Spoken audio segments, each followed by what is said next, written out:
Welcome to ஆத்மா. சட்டத்தின் முன் அனைவரும் சமம். ஆனால் அந்த சட்டத்தின் நுணுக்கங்களை அறிந்தவர்களுக்கு சட்டம் ஒரு செல்லா காசு. ஆகாஷும் தவறு செய்திருக்கிறான்.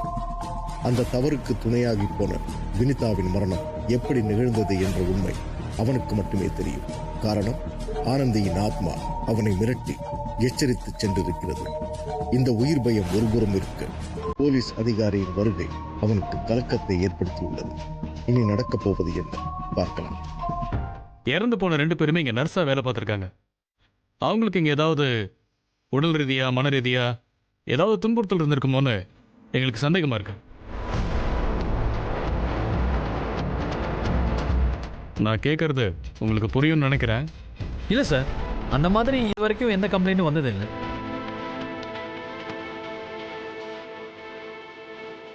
வினிதா கிட்ட அப்பப்போ சில சந்தேகங்கள் கேட்பேன்னு சொன்னீங்களே, அது என்ன மாதிரி சந்தேகம்?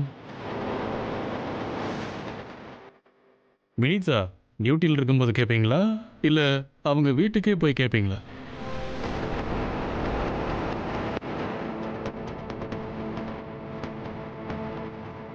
சொல்லுங்க ஆகாஷ். இல்லை சார், அது வந்து மிஸ்டர் ஆகாஷ், நான் நேரடியாக விஷயத்துக்கே வரேன்.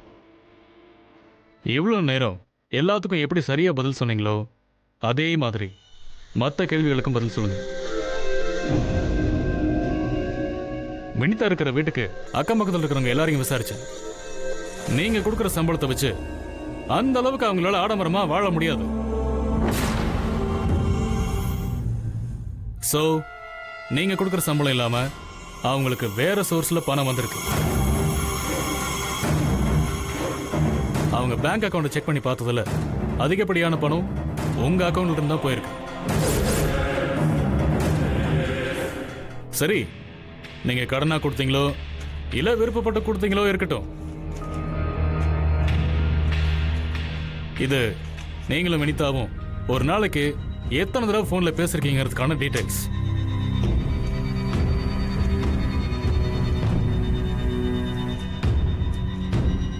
இது வினிதாவோட பேங்க் ஸ்டேட்மெண்ட். எல்லாத்துக்கும் மேல வினிதாவுக்கு நீங்க வாங்கி கொடுத்த அந்த வீட்டோட டாக்குமெண்ட்ஸ்.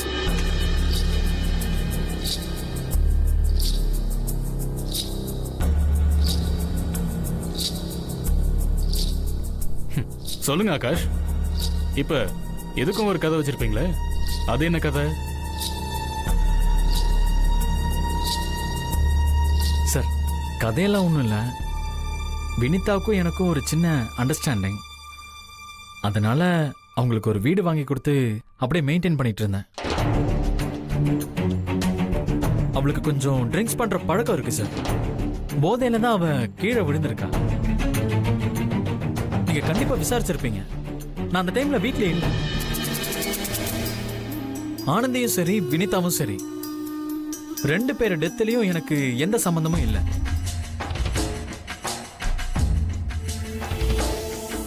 ஆனந்தி விஷயத்துல எதிர்ச்சியா நடந்ததாவே இருக்கட்டும், ஆனா வினிதா விஷயத்துல உங்களுக்கு எதிராக எவிடன்ஸ் இருக்கு.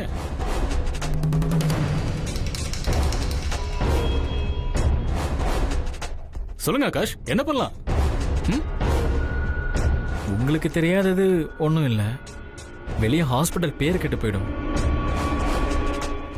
வினிதா கேஸ் அப்படியே சால்வ் பண்ணீங்கன்னா அதுக்கு என்ன ஃபார்மாலிட்டியோ அதை நான் உங்களுக்கு பண்ணிடுறேன். நீங்க நினைச்சா கண்டிப்பா முடியும். Please sir.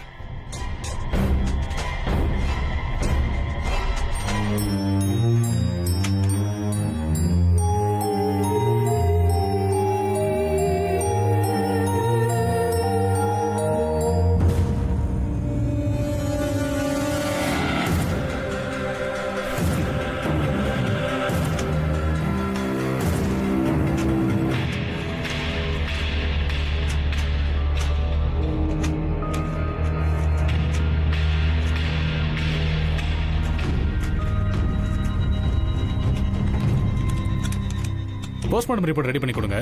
அதுக்கேற்ற மாதிரி கேஸை ஃபைல் பண்ணிடுறேன். Thank you sir. தேங்க்யூ.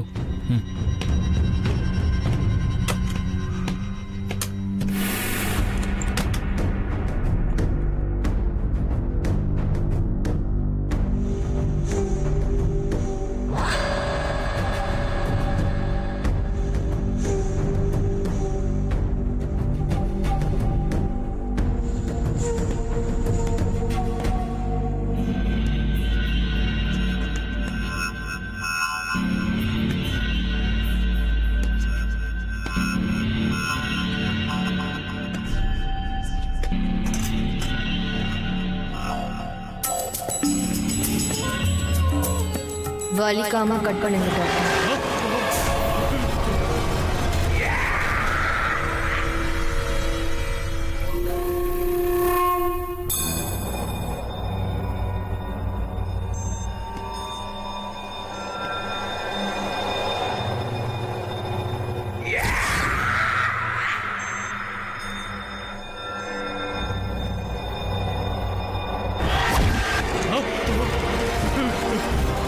வலிக்காம கட் பண்ணுங்க டாக்டர்.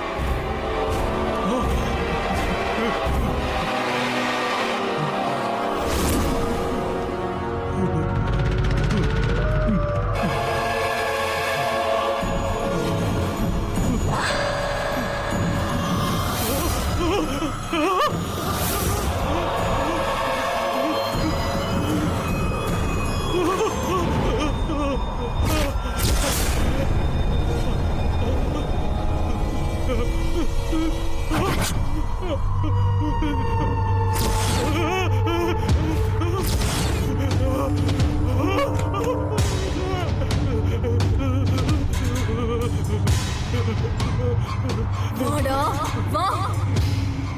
ஆனந்தி, கூறு கூறா என்னை வெட்டி நான் கர்ப்பமா இருக்கிறதா ரிப்போர்ட் கொடுத்தியே, அதே ஆனந்தி தாண்டா. என்ன ஒண்ணும் பண்ணிடாத, என்ன ஒண்ணும் பண்ணிடாத, என்ன ஒண்ணும் பண்ணிடாத.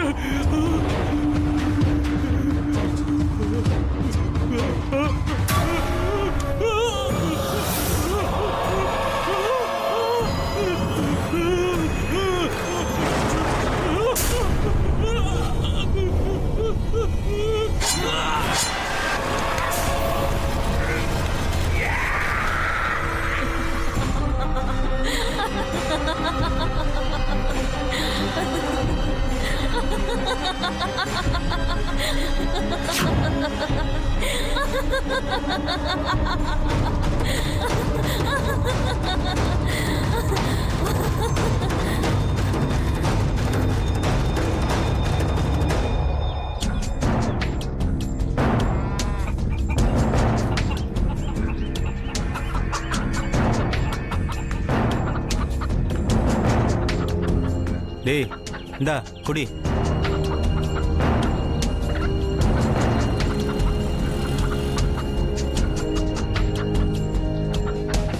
ஏண்டா பெரிய ஹாஸ்பிட்டல் வச்சு நடத்துற, அப்டேட்ல என்ன மெடிசன் வந்திருக்கு, என்ன எக்யூப்மெண்ட் வந்திருக்குன்னு தேடாம மந்திரவாதி சாமியார்னு யாராவது இருக்காங்களான்னு தேட சொல்லி எனக்கு கால் பண்றியே, என்னடா சொல்றது? சொல்றா, ஹாஸ்பிட்டலுக்கு யாராவது சூனி வச்சுட்டாங்களா, இல்ல நீ யாருக்காவது சூனி வைக்கணுமா? சரி சரி கோவப்படாத, சும்மா கிண்டல் தான் பண்ண. விஷயத்த சொல்லு. அந்த ஆனந்தியை பத்தி உங்ககிட்ட சொல்லியிருக்கேன்ல. ஆமா. அவ ஆவியா வந்து என்ன ரொம்ப பயமுறுத்துறாடா. டேய் என்னடா சொல்ற, ஆவியா வந்து பயமுறுத்துறாளா? நம்புற மாதிரி ஏதாவது சொல்றா.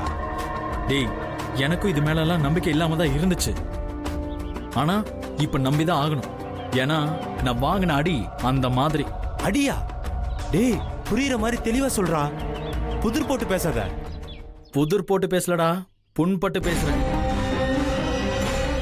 அந்த ஆனந்தி மேல நான் எவ்வளவு ஆசை வச்சிருந்தேன்னு உனக்கே நல்லா தெரியும். அந்த ஆசையெல்லாம் நிராசையாக்கிட்டு அவ என்னை ஏமாத்திட்டு போயிட்டான். டேய் அவ எங்கடா போனா? நீ தானடா அவளை அமுச்சு வச்ச. ஆமாண்டா, நான் தான் அனுப்பி வச்சேன். ஆனந்தி தான் கிடைக்கல. அவ தங்கச்சியாவது என் வழிக்கு கொண்டு வந்துடலான்னு அந்த குடும்பத்துக்கு எவ்வளவோ உதவி செஞ்சேன். தங்கச்சியோட பிஹேவியரை பார்த்தா ரொம்ப பாவப்பட்ட பொண்ணு மாதிரி இருந்துச்சு. அதனால நம்ம ரூட்ல ஈஸியா வந்துருவான்னு நினைச்சேன். ஆனா அவ ரூட்ல அந்த ஆனந்தி வந்து என்ன உண்டில்லன்னு பண்ணிட்டாடா. என்னடா சொல்ற?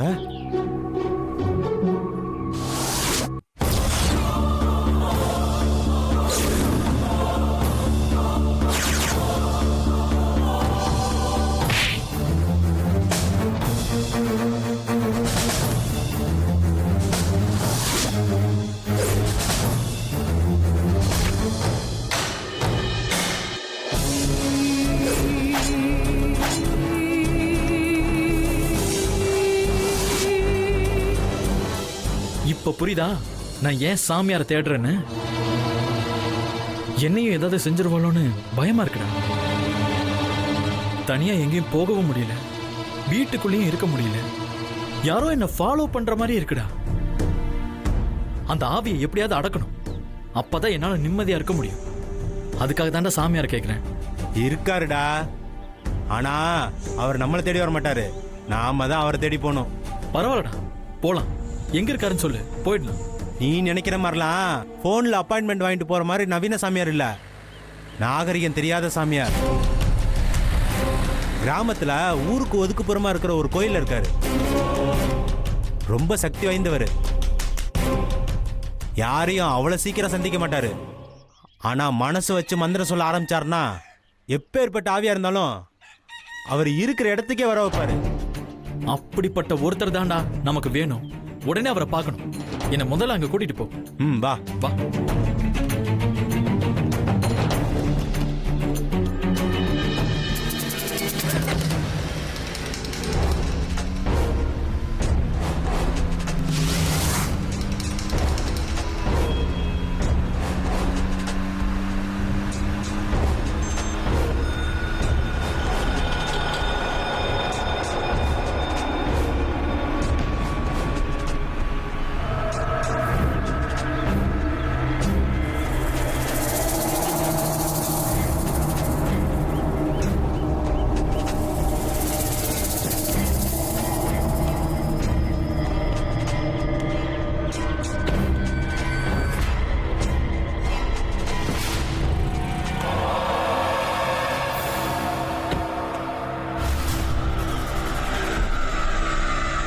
வாடா.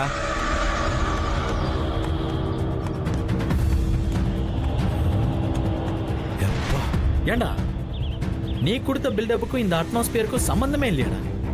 ஏண்டா, அட்மாஸ்பியர் பார்த்து கூட்ட வரதுக்கு இங்க என்ன மேஜிக் ஷோவா நடக்குது? நீ உன் மனசை தான் கெடுத்து வச்சிருக்கேன்னு பார்த்தா உன் வாயையும் கெடுத்து வச்சிருக்க. முதல்ல உன் வாயை கட்டுப்படுத்து, இல்லைன்னா அதுவே உன்னை கட்டையில அனுப்பிடும்.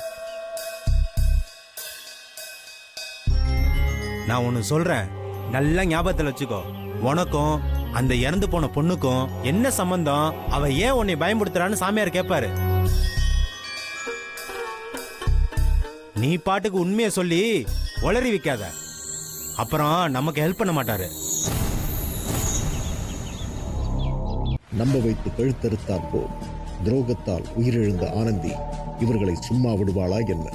விதைத்ததை அறுக்க காத்திருப்போர் பட்டியலில் ஆகாஷும் ஒருவன்.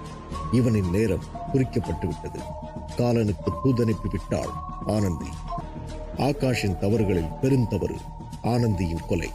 ஆகாஷுக்கு வினிதாவின் மரணமும் மார்ச்சுவரி மருத்துவரின் மரணமும் மரண பயத்தை கொடுக்க, அந்த மரண பயத்திலிருந்து அவன் தப்பிக்க வேண்டும்.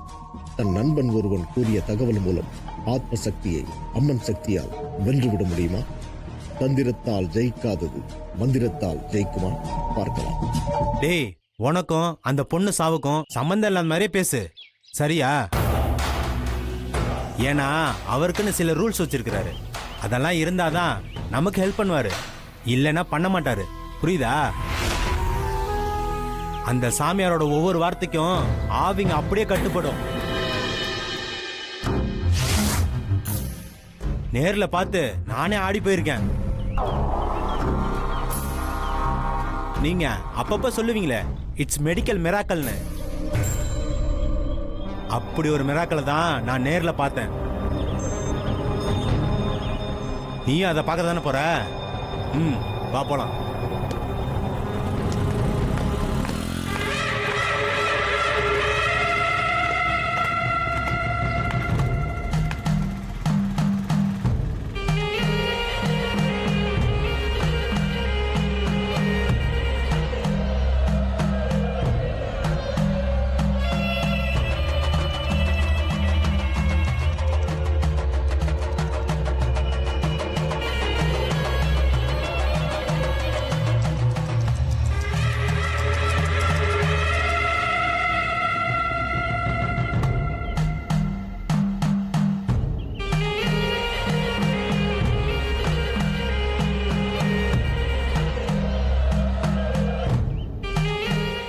யார் நீங்க? எதுக்கு இங்க நிக்கிறீங்க? சாமியை பார்க்க வந்தோம். அவர் தியானத்தில் இருக்காரு. எப்படி அவர்கிட்ட பேசுறதுன்னு தெரில. அதான் இங்கே நின்றுட்டு இருக்கோம். சரி வாங்க, அவர்கிட்ட உங்களை பற்றி சொல்கிறேன். ஆ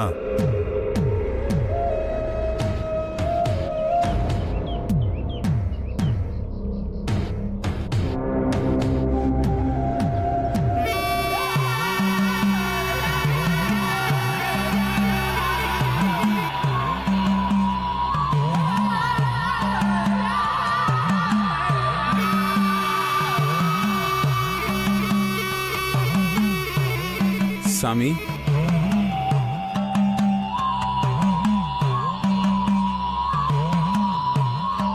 உங்களை பார்க்க இவங்க வந்திருக்காங்க. ம் போ, போய் உன் பணியை பாரு. சரிங்க சாமி.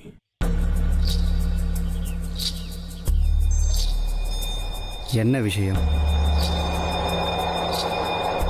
சாமி, ஒரு பொண்ணோட ஆவி இவனை ரொம்ப தொல்லை பண்ணுது. ரொம்ப பயப்படுறான். நீங்கள் தான் கொஞ்சம் சரி பண்ணணும். ம், உனக்கும் அந்த செத்துப்போன பொண்ணுக்கும் என்ன சம்பந்தம்? உண்மையை மட்டும்தான் சொல்லணும். அப்பதான் என்னால் உங்களுக்கு உதவ முடியும். சொல்றா. அந்த பொண்ணு எங்க ஹாஸ்பிட்டல்ல நர்ஸா வேலை பார்த்தா. அவ தங்கச்சி காலேஜ் படிச்சிட்டு இருக்கா. தங்கச்சிக்கு காலேஜ் ஃபீஸ் கட்ட 50,000 பணம் கேட்டா. படிப்பு விஷயமாச்சேன்னு எதுவும் யோசிக்காம உடனே 50,000 ரூபாய் அட்வான்ஸா கொடுத்துட்டேன்.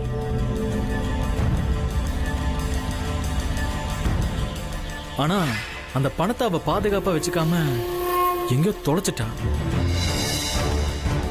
பணத்தை தொலைச்சது அவ தப்பு. அதை அவ ஒத்துக்காம யாரோ பணத்தை திருடிட்டாங்க, அதனால எல்லா ஸ்டாஃப்ஸுமே கூப்பிட்டு விசாரிக்கணும்னு என்கிட்ட வந்து அடம் பிடிச்சான். அவ ஒருத்திக்காக எல்லா ஸ்டாஃபையும் அசிங்கப்படுத்த முடியாது. அதுவும் இல்லாம எங்க ஹாஸ்பிட்டல் பேர் வேற கெட்டு போயிடும். அதனால நான் முடியாதுன்னு சொல்லிட்டேன். அந்த வருத்தத்துல தூக்கு போட்டு தற்கொலை பண்ணிக்கிட்டா. அதனால அவ சாவுக்கு நான் தான் காரணம்னு நினைச்சு என்ன தொல்லை பண்றா சாமி. புதிதாய் சந்திக்கும் ஒருவரிடம் நாம் என்ன சொல்லி அறிமுகமாகிறோமோ அதே நிலையில்தான் அவர்களோடு பயணித்துவிடும் கட்டாயத்தில் நாம் தள்ளப்படுகிறோம். இங்கு சாமியாரிடம் தான் உத்தமன் என காட்டிக்கொண்ட ஆகாஷ் ஆனந்தியை அவசரக்காரியாகவும் தான் ஒரு அப்பாவி எனவும் பதிவு செய்து கொண்டு விட்டார். ஆகாஷ் செய்த பாவத்திற்கு பிராயத்திட்ட சாமியார் மூலம் கிடைக்குமா? மனதில் களங்கமில்லாதவரை இந்த உலகத்தில் எவனுக்கும் பயப்பட தேவையில்லை. ஆகாஷ் தான் செய்த தவறுகளுக்காக தண்டனையை அனுபவித்தே தீர வேண்டும். போலீஸை விலைக்கு வாங்கியது போல் சாமியாரையும் அவன் விலைக்கு வாங்கி விடுவானா? பார்க்கலாம். ஆனா அவ சாவுக்கும் எனக்கும் எந்த சம்பந்தமும் இல்ல.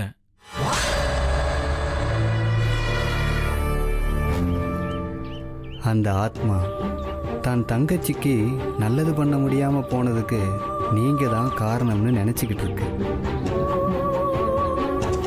ஒருவேளை அன்னைக்கு நீங்க எல்லாரையும் கூப்பிட்டு விசாரணை பண்ணியிருந்தா உங்களை அவ தொல்லை பண்ணாம இருந்திருப்பா. நீங்க போய் அந்த குடும்பத்துக்கு ஏதாவது நல்லது பண்ணுங்க. அப்ப அந்த ஆத்மா சாந்தி அடையும். ஒரு வாரம் பாருங்க.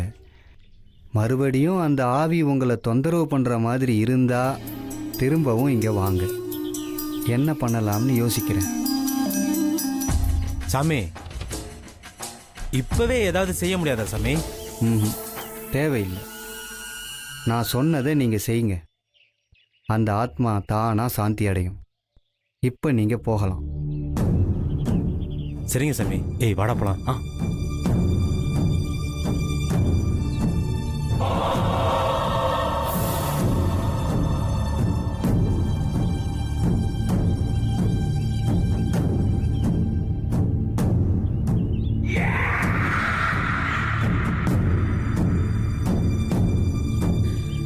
என்னடா ஓவரா பில்டப் கொடுத்த?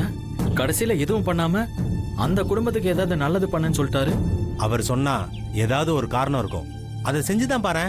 என் நிலைமை புரியாம நீயும் அவரை மாதிரியே பேசுறியாடா? நானே உயிர் பயத்துல இருக்கேன். இவர் என்னடானா பரிகாரம் பண்ணுன்னு சொல்றாரு.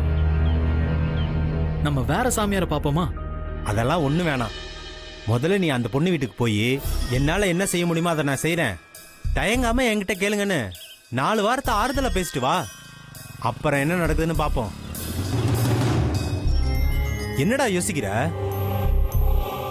அப்படி எதுவும் சரியா வரலனா மறுபடியும் வாங்கன்னு சாமியார் சொல்லியிருக்காருல, அப்புறம் ஏன்டா பயப்படுற? நீ யோசிச்சுக்கிட்டு நிக்கிறதுல எந்த பிரயோஜனமும் இல்ல. நாளைக்கு முதல் வேலையா ஆனந்தி வீட்டுக்கு போ. இப்ப இந்த இடத்த விட்டு காலி பண்ணலாம் வா.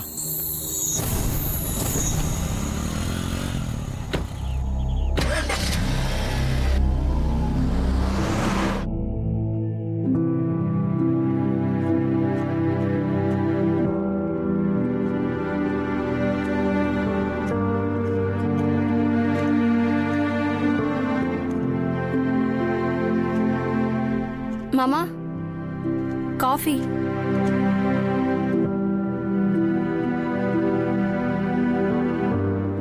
என்னாச்சு நம்ம அக்காவோட ஹாஸ்பிட்டலுக்கு? முதல்ல அக்கா, அப்புறம் வினிதா சிஸ்டர், இப்போ அக்காவை போஸ்ட்மார்ட்டம் பண்ண டாக்டர். இதோட நிக்காது, அடுத்தது இன்னொரு பலியும் இருக்கு.